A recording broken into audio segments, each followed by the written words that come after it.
जैसा कि हम लोगों ने हमारे पिछले पार्ट में देखा था कि कैसे सब लोग आस्था को बहुत ज्यादा परेशान और बुली किया करते थे क्योंकि आस्था के पास बिल्कुल भी मैजिक नहीं होता। लेकिन आस्था का सपना वो होता है विजिट किंग बनने का, जो कि पूरी दुनिया का सबसे स्ट्रॉन्गेस्ट मैजिशियन होता है। सारे लोग उससे कहते हैं कि ये इम्पॉसिबल है आस्था, और तुम कभी भी विजिट किंग नहीं बन सकते क्योंकि तुम्हारे पास मैजिक ही नहीं है। लेकिन आस्था कभी भी गिव अप नहीं करता और बहुत ज्यादा ट्रेनिंग करता है। एंड एक दिन आस्था की मेहनत फाइनली रंग लाती है एंड उसके पास उसकी 5 लीफ ग्रिमवॉर आ जाती है, जो कि एक मैजिकल बुक होती है जिसके अंदर एक डीमन होता है। इसके बाद ये और इसका भाई यूनो दोनों कीका टाउन में आ जाते हैं, जहाँ पर इनका मैजिक नाइट एंट्रेंस एग्जाम होगा, जिसमें अगर ये लोग पास हो गए तो ये लोग बन जाएंगे मैजिक नाइट्स, मतलब एक तरह से मैजिकल सोल्जर्स। ये दोनों कीका टाउन में घूम रहे होते हैं जहाँ पर इनका एंट्रेंस एग्जाम होगा। आस्था जिधर भी देख रहा होता है उसे मैजिक ही दिख रहा होता है। एंड वो अपने बगल में एक बहुत ही बड़ा सा कैसल देखता है जो कि विजिट किंग का होता है। एंड यहीं पे विजिट किंग रहता है। आस्था यूनो से बोलता है, देखना यूनो, एक दिन ये कैसल मेरा होगा, सोचना भी मत ये मेरा होगा।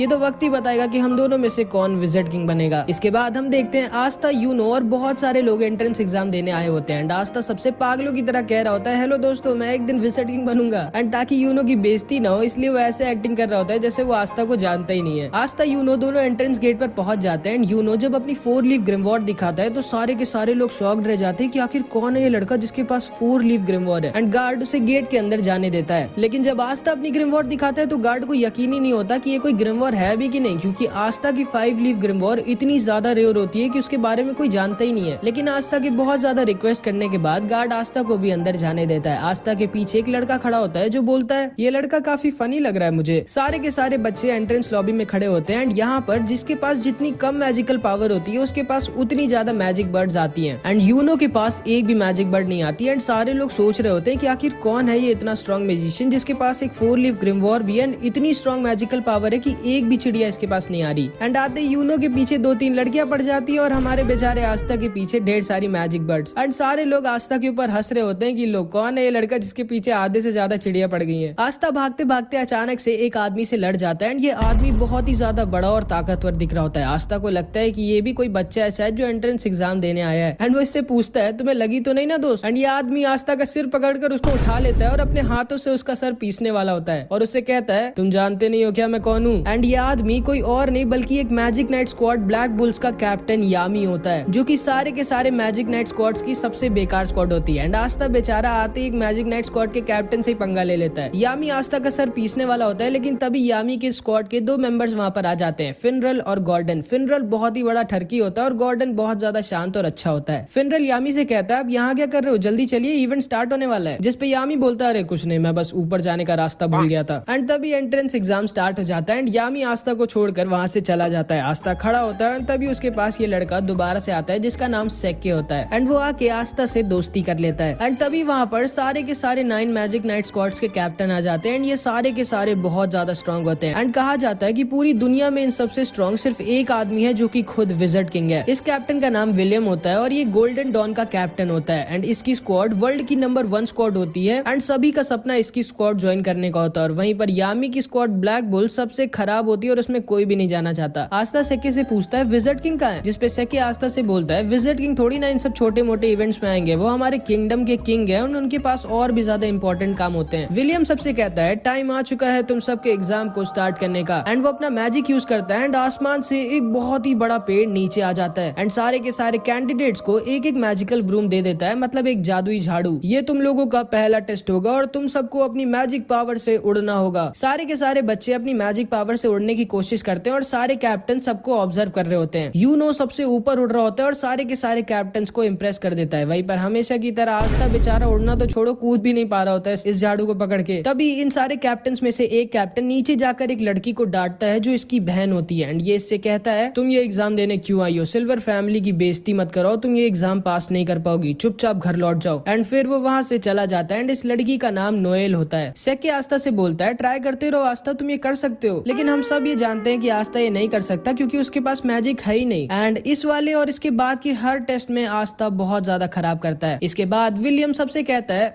अब तुम लोगों का फाइनल टेस्ट होगा, तुम सबको एक एक पार्टनर चूज कर लेना है जिसके साथ तुम लड़ाई करोगे। सेक्के आस्था से बोलता है चलो हम दोनों पार्टनर्स बन जाते हैं एंड आस्था उसकी बात को मान जाता है। इसके बाद आस्था और सेक्के दोनों तैयार होते हैं एक दूसरे से लड़ने के लिए। आस्था सेक्के से बोलता है ऑल द बेस्ट सेक्के, चलो हम दोनों अपना अपना बेस्ट देते हैं एंड जो भी हारेगा वो बुरा नहीं मानेगा और हम दोनों की दोस्ती पे कुछ फर्क नहीं पड़ना चाहिए। एंड अभी सेक्के अपना असली रंग दिखाता है। वो आस्था से बोलता है ध्यान से सुन गंदी नाली के कीड़े, मैं तेरा कोई दोस्त वोस्त नहीं हूँ, मैंने बस सिर्फ तुझसे इसलिए दोस्ती की थी क्योंकि मुझे पहले से पता था ये वाला टेस्ट होगा जिसमें हम लोगों को अपना अपोनेंट खुद डिसाइड करना होगा एंड इसीलिए मैंने तुमसे दोस्ती की थी ताकि तुम्हारे जैसे वीक लड़के को हरा कर मैं आराम से एक मैजिक नाइट बन सकूं। एंड ये कह के वो वहाँ से चला जाता है। आस्था एकदम शॉक्ड रह जाता है क्योंकि उसे लगा था कि उसको उसका पहला दोस्त मिल गया था। एंड ये सारे लोग भी बोलने लगते हैं क्या यार सेक्के तो बहुत चालाक निकला, वो आसानी से आस्था को हराकर मैजिक नाइट बन जाएगा एंड काश आस्था ने हम लोगों को चुना होता ताकि हम लोग उसको हराकर आराम से जीत जाते, क्योंकि इन सब को लग रहा होता है कि आस्था कोई बहुत ही बड़ा वीक लूजर है। सेक्के हंसते हुए तैयार होता है अपनी फाइट के लिए और अपनी ग्रिम वॉर निकाल कर तैयार हो जाता है। सारे के सारे कैप्टन और सब लोग श्योर होते हैं कि आस्था जीत नहीं पाएगा क्योंकि इन लोगों को पता ही नहीं होता है कि आस्था कोई लूजर नहीं है। इन लोगों की फाइट स्टार्ट होती है एंड आस्था अपनी ग्रिम वॉर से अपनी तलवार निकालता है एंड सेक्के के ऊपर सिर्फ एक अटैक करता है और सेक्के की बैंड बजा देता है। सारे के सारे लोग दंग रह जाते हैं कि ये क्या हुआ, ये लड़का तो बहुत स्ट्रॉन्ग है। एंड यूनो भी दूर से खड़ा होकर आस्था को देखकर हंस रहा होता है। सारे के सारे कैप्टन भी शॉक्ड रह जाते हैं एंड आस्था अपनी तलवार अपने कंधे पर रखता है और बोलता है मेरा नाम याद रखना सेक्के, आस्था, और मैं वो हूँ जो एक दिन बनेगा विज़र्ड किंग। इसके बाद और भी कई कंटेस्टेंट्स की लड़ाई होती है एंड फाइनली यूनो की बारी आ जाती है। यूनो से कोई लड़ना चाहता ही नहीं था क्योंकि कोई भी हारना नहीं चाहता था, लेकिन तभी यूनो के पास सलीम आ जाता है एंड इसी ने पहले यूनो पर अटैक किया था। ये यूनो से कहता है पिछली बार तो तुम बच गए थे लेकिन इस बार तुम नहीं बचोगे। एंड इन दोनों के बीच बहुत ही भयानक फाइट होती है लेकिन आखिरी में यूनो अपने मैजिक से सलीम को हरा देता है। इसके बाद एंट्रेंस एग्जाम खत्म हो जाता है और अब सारे के सारे कैप्टन की बारी होती है चूज करने की कि कौन से बच्चे को वो अपनी टीम में लेना चाहेंगे। अगर किसी भी बच्चे के लिए एक से ज्यादा कैप्टन ने हाथ उठा दिया तो बच्चे को डिसाइड करना होगा कि वो किसकी स्क्वाड में जाना चाहेगा, लेकिन अगर किसी बच्चे के लिए किसी भी कैप्टन ने अपना हाथ नहीं उठाया तो वो बच्चा फेल हो जाएगा। बहुत सारे बच्चे एक एक कर फेल हो रहे होते हैं और आस्था को बहुत टेंशन हो रही होती है कि वो फेल ना हो जाए। एंड फिर बारी आ जाती है यूनो की और जिंदगी में पहली बार 9 के 9 कैप्टन अपना हाथ किसी बच्चे के लिए उठा देते हैं क्योंकि ये सब के सब यूनो को अपनी टीम में लेना चाहते थे। अब यूनो को डिसाइड करना होता है कि वो किसके ग्रुप में जाएगा और यूनो गोल्डन डॉन यानी कि the best magic night squad चुनता है। एंड इसके बाद बारी आती है हमारे आस्था की। आस्था बहुत ज्यादा डरा होता है और मन में बस यही बोल रहा होता है प्लीज गॉड मेरे लिए बस कोई एक कैप्टन हाथ उठा दे। एंड आस्था का ऑक्शन शुरू होता है और कोई भी कैप्टन अपना हाथ नहीं उठाता है, जिसका मतलब था कि आस्था फेल हो जाता है। आस्था बहुत ज्यादा दुखी हो जाता है और वहाँ से जाने वाला होता है, लेकिन तभी यामी खड़ा होता है और बोलता है तुम जानते हो बच्चे तुम फेल क्यों हुए, क्योंकि तुम बहुत ज्यादा वीक हो और तुम्हारे पास मैजिक भी नहीं है। फिर आखिर तुम सोच भी कैसे सकते हो कि तुम मैजिक नाइट बन सकते हो। इसके बाद यामी अपनी मैजिकल पावर दिखाता है जो कि इतनी ज्यादा स्ट्रॉन्ग होती है कि आसपास की जमीन हिलने लगती है। वो नीचे कूदता है और आस्था के पास आकर बोलता है मैंने सुना कि तुम विज़र्ड किंग बनना चाहते हो, तुम्हें पता तो है ना विज़र्ड किंग बनने के लिए तुम्हें मुझे और उन 8 कैप्टन को हराना होगा। और तुम्हें क्या लगता है तुम हम 9 के 9 कैप्टन को कभी जिंदगी में भी हरा सकते हो? जिस पे आस्था बोलता है मैं जानता हूँ कि मैं बहुत वीक हूँ और मेरे पास मैजिक भी नहीं है, लेकिन मुझे फर्क नहीं पड़ता कि मैं कितना वीक हूँ, मुझे फर्क नहीं पड़ता कि आप सारे कैप्टन कितने स्ट्रॉन्ग हैं। अगर विज़र्ड किंग बनने के लिए मुझे आप सबको हराना पड़ेगा तो मैं आप सबको हराऊंगा एंड एक दिन मैं जरूर बनूंगा विज़र्ड किंग। जिसको सुनकर यामी जोर जोर से हंसने लगता है और आस्था से कहता है मुझे तुम पसंद आए बच्चे, मैं तुम्हें अपनी स्क्वाड में लूंगा और तुमसे बहुत मेहनत करवाऊंगा ताकि तुम बन सको विज़र्ड किंग। एंड जिंदगी में पहली बार किसी ने आस्था के सपने पर विश्वास किया होता है और उस पर हंसा नहीं होता है। आस्था बहुत ज्यादा खुश हो जाता है और यामी को थैंक यू बोलता है। एंड उसके बाद ये एंट्रेंस एग्जाम फाइनली खत्म हो जाता है और आस्था का पेट खराब हो जाता है। वो बाथरूम में हल्का होने गया होता है, लेकिन तभी वहाँ पर सेक्के आ जाता है जो आस्था से अपनी हार का बदला लेना चाहता था। वो आस्था के ऊपर अपना मैजिक लिजर्ड छोड़ देता है और ये अगर आस्था को काट लेता तो आस्था की जान भी जा सकती थी, लेकिन तभी यूनो आकर आस्था को बचा लेता है और सेक्के को डराकर उससे बोल सोचना भी मत कि तुम आस्था के टक्कर के हो या फिर तुम आस्था के आसपास भी आते हो। आस्था मेरा राइवल है, वो मेरी टक्कर का है, अब चुपचाप निकलो यहाँ से। एंड सेक्के डर के वहाँ से भाग जाता है। फिर आस्था और यूनो दोनों निकल जाते हैं अपनी अपनी मंजिल की तरफ एंड जिंदगी में पहली बार अब ये लोग साथ में नहीं रहेंगे। यामी आस्था पर गुस्सा होता है क्योंकि वो बहुत देर से हग रहा होता है। इसके बाद फिनरल अपने मैजिक से एक पोर्टल खोल देता है और आस्था, यामी और ये दोनों आ जाते हैं ब्लैक बुल्स के बेस पर, जहाँ पे अब से आस्था रहेगा। आस्था खुशी खुशी अपने नए घर का गेट खोलता है, लेकिन उसकी खुशी ज्यादा देर तक नहीं रहती क्योंकि बेस के गेट पर अचानक से एक ब्लास्ट हो जाता है और आस्था रॉकेट बनकर दूर जाकर गिर जाता है। यामी बोलता है स्वागत है तुम्हारा ब्लैक बुल स्क्वाड में। एंड इधर यूनो से एक उसका सीनियर जिसका नाम क्लॉस होता है वो बोल रहा होता है मुझे यकीन नहीं होता तुम्हारे जैसे गरीब लड़के को जो किसी रॉयल फैमिली का भी नहीं है उसको विलियम केम सर ने गोल्डन डॉन में रख लिया, सोचना ही मत कि तुम अपनी जिंदगी यहाँ पर कभी मजे में बिता पाओगे। एंड ये कह के वो वहाँ से चला जाता है। एंड इधर आस्था अपने नए टीममेट से मिलता है और समझ जाता है ये सब के सब हिले हुए हैं। यामी सबसे चिल्लाकर बोलता है तोड़ फोड़ करना बंद करो तुम लोग। एंड वो खुद पीछे की दीवार तोड़ देता है। ये सारे के सारे यामी को देखकर बहुत खुश हो जाते हैं और यामी सबको आस्था से मिलाता है। आस्था सबसे बोलता है मेरा नाम है आस्था और मैं हाजे विलेज से आया हूँ, जिसको सुनकर ये सबके सब शॉक्ड रह जाते हैं कि आस्था इतने छोटे से गाँव से आया है और इतना गरीब है, लेकिन फिर भी उसने मैजिक नाइट एंट्रेंस एग्जाम पास कर लिया। फिर फिनरल आस्था को बाकी लोगों से मिलाता है। इस लड़की का नाम वेनेसा होता है एंड ये 1 नंबर की पियक्कड़ होती है। एंड ये आस्था के पास आकर बोलती है तो तुम्हारा नाम आस्था है, तुम्हें एक गर्लफ्रेंड चाहिए क्या? जिसको सुनकर आस्था बहुत शर्मा जाता है, लेकिन वो मना कर देता है क्योंकि वो सिस्टर लिली से ही प्यार करता है। एंड शायद वेनेसा ने थोड़ी ज्यादा पी रखी थी क्योंकि वो आस्था के सामने ही उल्टी कर देती है। फिर फिनरल आस्था को लक से मिलाता है, जिसको लड़ाई करना बहुत ज्यादा पसंद होता है। एंड लक आस्था से पूछता है बताओ लड़ाई करोगे क्या मुझसे? एंड तभी आस्था के पास एक दूसरा लड़का आ जाता है और आस्था से कहता है ओए ये मेरी बहन है मारी और इससे दूर रहना वरना मैं तुम्हें मार डालूंगा। जिसपे आस्था कहता है मैं जानता भी नहीं हूँ ये लड़की कौन है भाई। इस लड़के का नाम ग्लॉच होता है एंड ये अपनी बहन से बहुत ज्यादा प्यार करता है, बहुत ही ज्यादा। एंड फिर वो बाकी के मेंबर से भी मिलता है। यामी बोलता है जिसको भी आस्था का टेस्ट लेना है जल्दी जल्दी ले लो। जिसको सुनकर उसके सामने मैग्मा खड़ा होता है और कहता है ठीक है मैं तुम्हारा टेस्ट लूंगा ये देखने के लिए कि तुम ब्लैक बुल्स ज्वाइन करने के लायक हो या नहीं, क्योंकि मुझे नहीं लगता कि तुम्हारे जैसा लड़का जो एक रॉयल फैमिली का भी नहीं है और एक गाँव से आया वो डिजर्व करता है मैजिक नाइट बनना। एंड अगर तुम मेरे टेस्ट में पास हो जाओगे तो तुम्हें मिलेगा ये मैजिकल रोब और तुम फाइनली एक मैजिक नाइट बन जाओगे। तो बोलो तुम्हें चाहिए ये ब्लैक बुल्स का रोब? हाँ चाहिए मुझे, अभी क्या भी चाहिए। फिर मैग्मा आस्था का टेस्ट लेता है एंड पहले तो वो उससे बहुत मुश्किल एक्सरसाइजेस करवाता है, लेकिन आस्था बचपन से ये सब करता आ रहा था तो वो आसानी से सब कर लेता है। एंड उसके बाद मैग्मा आस्था से कहता है ये तुम्हारा फाइनल टेस्ट और मैं अब तुम पर अटैक करूंगा और तुमको मेरे अटैक से बचना होगा। एंड फिर मैग्मा उस पर अपने मैजिकल फायर बैट बॉल से अटैक करने लगता है एंड आस्था आसानी से उसका अटैक्स डॉज कर रहा होता है, जिसपे मैग्मा थोड़ा गुस्सा हो जाता है। वो उसके ऊपर एक बहुत ही बड़ा और फास्ट फायर बॉल से अटैक कर देता है, जिसको आस्था डॉज नहीं कर सकता था क्योंकि वो इतनी ज्यादा फास्ट और बड़ी थी। लेकिन तभी आस्था अपनी ग्रिमवॉर्ड से अपनी तलवार निकालता है और उसकी तलवार को देखकर सारे के सारे लोग शॉक्ड रह जाते हैं कि ये इतनी बड़ी तलवार उठाया कैसे हुआ है। एंड आस्था अपनी तलवार को बैट की तरह यूज करता है एंड मैग्मा के अटैक को वापस उसी के पास भेज देता है। यामी आस्था से बहुत इंप्रेस हो जाता है क्योंकि ना तो सिर्फ आस्था अपनी तलवार से किसी के मैजिक को कैंसिल या फिर खत्म कर सकता है, बल्कि वो मैजिक अटैक्स को डिफ्लेक्ट करके वापस भी भेज सकता है। एंड ये सारे के सारे लोग समझ जाते हैं कि आस्था कोई ऐरा गहरा नहीं बल्कि काफी स्ट्रॉन्ग मैजिशियन है। मैग्मा भी आस्था के पास आता है और उसकी तारीफ करता है और उससे कहता है माफ करना मैंने ये बोला था कि तुम छोटे से गांव से आए हो, असल में जो तुम्हारे गांव के बगल वाला गांव है मैं वहाँ का हूँ। जिसको सुनकर आस्था शॉक्ड रह जाता है एंड ये सारे के सारे लोग भी आस्था की तारीफ करने लगते हैं। चार्मी भी आस्था को अपना केक दे देती है एंड आस्था की सबसे थोड़ी बहुत दोस्ती हो जाती है। एंड ऊपर से एक लड़की चुपचाप आस्था को देख रही होती है एंड वो आस्था पर पता नहीं क्यों बहुत ज्यादा गुस्सा होती है। एंड फिर आस्था को फाइनली मिल जाती है उसकी ब्लैक बुल्स की रोब, जिसका मतलब था कि आस्था अब ऑफिशियली एक मैजिक नाइट बन चुका है और अब यहाँ से आस्था की जिंदगी का एक नया सफर स्टार्ट हो जाता है। मैग्मा आस्था को उसका नया कमरा दिखाता है और उससे कहता है माफ करना यही एक बेकार सा कमरा खाली पड़ा है। लेकिन आस्था इतना बेकार सा कमरा पाके भी बहुत खुश हो जाता है क्योंकि जिंदगी में पहली बार उसको उसका खुद का कमरा मिला होता है एंड वो खुशी के मारे रोने लगता है। तुम्हें सच में कमरा पसंद आया आस्था? हाँ बहुत पसंद आया। चर्च में हम सारे के सारे इससे भी छोटे कमरे में साथ में सोते थे और अब तो मेरे पास खुद का एक कमरा है। एंड आस्था अपने कमरे की सफाई करने लग जाता है। इसके बाद आस्था और यूनो दोनों वापस चर्च भेजने के लिए एक एक लेटर लिखते हैं, ये बताने के लिए कि वो लोग पास हो गए। यूनो का लेटर पढ़ के फादर और सारे लोग बहुत खुश हो जाते हैं और पार्टी की तैयारी करने लगते हैं। एंड आस्था की राइटिंग इतनी गंदी होती है कि कोई समझ ही नहीं पा रहा होता है कि उसने लिखा क्या है। फादर सिस्टर लिली से कहते हैं देखो उसमें क्या लिखा है, कब तक वापस आ रहा है आस्था, क्योंकि वो जरूर से पास तो नहीं हो पाया होगा। इसमें लिखा है कि वो पास हो गया। क्या? सारे के सारे चर्च के लोग शॉक्ड रह जाते हैं कि आस्था कैसे पास हो गया। मैक्स, सिस्टर लिली सब के सब बहुत ज्यादा खुश हो जाते हैं। बस फादर थोड़ा सा दुखी हो जाते हैं क्योंकि अब आस्था उनके पास वापस नहीं आएगा। आस्था सुबह सुबह खुशी खुशी उठता है और अपनी रोब पहनकर तैयार हो जाता है और जैसे ही वो अपने कमरे से बाहर निकलता है खंबे से लड़ जाता है। मैग्मा वहाँ आता है और पूछता है तुम ठीक तो हो ना बच्चे? हाँ सेंपाई मैं ठीक तो हूँ, लेकिन कल ये खंबा यहाँ पर नहीं था, आज अचानक से कैसे आ गया? ओ ये असल में हम लोगों का कैसल अपने आप शेप बदलता रहता है। जैसे कल हम लोग दूसरी मंजिल पे थे, आज हम लोग चौथी मंजिल पे हैं। तुम्हें थोड़े दिनों में इसकी आदत लग जाएगी। उसके बाद मैग्मा आस्था को पूरे कैसल में घुमाता है, किचन,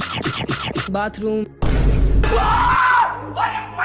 लड़कियों का बेडरूम जहाँ पे वो लोग नहीं जा सकते थे, और यामी के पेट्स के पास जो कि बेसमेंट में लॉक होते हैं। मैग्मा बोलता है ठीक है आस्था, आज तक इन सब की देखभाल मैं करता था और मुझे बहुत दुख के साथ कहना पड़ रहा है कि आज से तुम इन लोगों की देखभाल करोगे और इनका अच्छे से ख्याल रखना, क्योंकि यामी सर छोड़ेंगे नहीं तुमको अगर इनको कुछ भी हुआ तो। एंड आस्था यामी के पेट्स को खाना खिलाने के लिए आगे बढ़ता है, लेकिन ये पेट्स खाने को नहीं आस्था को खाना चाहते थे। वो दोनों वहाँ से भाग जाते हैं और हॉल में रेस लगाने लगते हैं, लेकिन तभी उनके सामने वही लड़की आ जाती है जो कल आस्था को ऊपर से देख रही होती है। एंड ये लड़की कोई और नहीं बल्कि नोएल होती है। एंड यामी ने आस्था के साथ इसको भी अपनी स्क्वाड में लिया होता है। मैग्मा बोलता है आस्था इसने भी तुम्हारी तरह कल ही ब्लैक बुल्स ज्वाइन किया है। आस्था आगे बढ़ता है और नोएल से हैंडशेक करने के लिए अपना हाथ आगे बढ़ाता है, लेकिन नोएल उससे हाथ नहीं मिलाती और बोलती है किसने तुम्हें परमिशन दी मुझसे बात करने की गरीब कीड़े, जिसको सुनकर आस्था गुस्सा हो जाता है। फिर ये लड़की बोलती है मैं हूँ नोएल सिल्वा, रॉयल फैमिली की। एंड नोएल सिल्वर फैमिली की होती है जिसका ये कैप्टन भी था, और इनकी रॉयल फैमिली पूरे किंगडम में नंबर 2 पर आती है विलियम की फैमिली के बाद। आस्था गुस्से से बोलता है कीड़ा किसको बोल रही हो तुम, यहाँ पर तुम कोई रॉयल नहीं हो, तुम भी मेरी तरह एक ब्लैक बुल्स की मेंबर हो और हम दोनों टीममेट्स हैं। नोएल आस्था पर गुस्सा हो जाती है और वो उसके ऊपर एक मैजिकल अटैक कर देती है, बट नोएल का निशाना इतना खराब होता है कि उसका अटैक जाकर मैग्मा को लग जाता है। मैग्मा उठता है और बोलता है मुझे क्यों मारा, मैं तो कुछ बोल भी नहीं रहा था। जिसपे नोएल बोलती है मुझे तुम पसंद नहीं हो इसलिए। क्या बोला तुमने, तुम्हें पता नहीं है कि मैं तुम्हारा सीनियर हूँ और तुम्हें सीनियर से कैसे बात करनी चाहिए। अगर तुमको ब्लैक बुल स्क्वाड में रहना है तो तुमको अपने सीनियर्स की इज्जत करनी होगी। जिसपे नोएल मैग्मा से कहती है मैं खुद नहीं आना चाहती थी स्क्वाड में। एंड वो ब्लैक बुल्स के रोप को उनके सामने फेंक कर वहाँ से चली जाती है। इसके बाद आस्था ऐसी अपने बेस के बगल वाले बगीचे में घूम रहा होता है, लेकिन तभी उसके ऊपर अचानक से एक वाटर अटैक आ जाता है। वो सोचता है अबे ये कहाँ से आया। वो थोड़ा सा अंदर जाता है तो देखता है नोएल प्रैक्टिस कर रही होती है, लेकिन वो चाहे जितना भी ट्रेन कर ले उसका निशाना कभी सही से लगता ही नहीं है। एंड इसीलिए उसकी रॉयल फैमिली में सब उसका मजाक उड़ाया करते थे, क्योंकि वो अपने सारे भाइयों बहनों में सबसे वीक थी। एंड जब वो पैदा हुई थी तभी उसकी मम्मी खत्म हो गई थी, इसलिए उसके भाई बहन उससे और ज्यादा नफरत करते थे। आस्था चुपकर नोएल को देख रहा होता है और तभी नोएल आस्था को देख लेती है। एंड आस्था को देखते ही नोएल को लगता है कि अब आस्था भी सबकी तरह उसका मजाक उड़ाएगा। एंड वो आस्था के ऊपर अपना अटैक करने लगती है, लेकिन वो अपने मैजिकल पावर संभाल नहीं पाती और खुद के ही मैजिकल अटैक में फंस जाती है। एंड क्योंकि नोएल रॉयल फैमिली की होती है इसलिए उसमें बहुत ज्यादा मैजिकल पावर होती है एंड वो खुद के एक बहुत ही ज्यादा स्ट्रॉन्ग मैजिकल अटैक में फंस गई होती है। ये लोग भी बाहर आकर देखने लगते हैं कि नोएल खुद ही अपने मैजिक में फंस गई है। फिनरल बोलता है हमें जल्दी से कुछ करना होगा वरना नोएल खत्म हो जाएगी। जिसपे यामी बोलता है हम लोग इस पे कुछ नहीं कर सकते, क्योंकि अगर उस चीज पर हमने अपना मैजिक यूज किया तो हम लोग नोएल को भी हर्ट कर देंगे एंड अभी केवल वही कुछ कर सकता है। फिनरल पूछता है कौन, एंड तभी नोएल के अटैक से आस्था सीधे उड़ के यामी के हाथों में आकर गिर जाता है। यामी बोलता है बिल्कुल सही टाइम पे आया तुम, मैं तुम्हें ही ढूंढ रहा था। अब वहाँ ऊपर जाओ और अपनी तलवार से नोएल के मैजिक को खत्म कर दो। आस्था कहता है हाँ वो तो ठीक है, लेकिन मैं वहाँ ऊपर जाऊंगा कैसे, तुम उसकी चिंता मत करो बच्चे। एंड यामी आस्था को उड़ाकर नोएल के पास फेंक देता है एंड आस्था अपनी एंटी मैजिक से नोएल के मैजिक को खत्म कर देता है और नोएल को बचा लेता है। ये दोनों नीचे गिर रहे होते हैं, तभी फिनरल अपने मैजिक से इन दोनों को बचा लेता है। यामी जोर जोर से हंसने लगता है और आस्था से कहता है मुझे तुम बहुत पसंद हो लड़के। एंड तभी नोएल भी होश में आ जाती है। उसे लगता है कि आस्था उसके पास आकर अब सबकी तरह उसका मजाक उड़ाएगा कि वो सही से मैजिक यूज नहीं कर सकती, लेकिन आस्था उसके पास आकर उसकी तारीफ करने लगता है। वो उससे कहता है मुझे यकीन नहीं होता तुम्हारे पास कितना ज्यादा मैजिक पावर है। अगर तुम अपनी मैजिक पावर कंट्रोल करना सीख गई तो तुम बहुत ही ज्यादा स्ट्रॉन्ग हो जाओगी। एंड ये सारे के सारे लोग भी नोएल की तारीफ करने लगते हैं और उससे बोलते हैं चिंता मत करो, हम सब तुम्हारी मदद करेंगे ताकि तुम अपनी पावर्स को कंट्रोल करना सीख सको। नोएल भी बहुत खुश हो जाती है क्योंकि वो समझ जाती है कि उसको उसकी असली फैमिली से भी अच्छी फैमिली मिल गई है। आस्था फिर से नोएल की तरफ अपना हाथ बढ़ाता है और इस बार नोएल आस्था का हाथ पकड़कर खड़ी हो जाती है एंड नोएल को आस्था थोड़ा सा अच्छा लगता है, मतलब समझ रहे हो।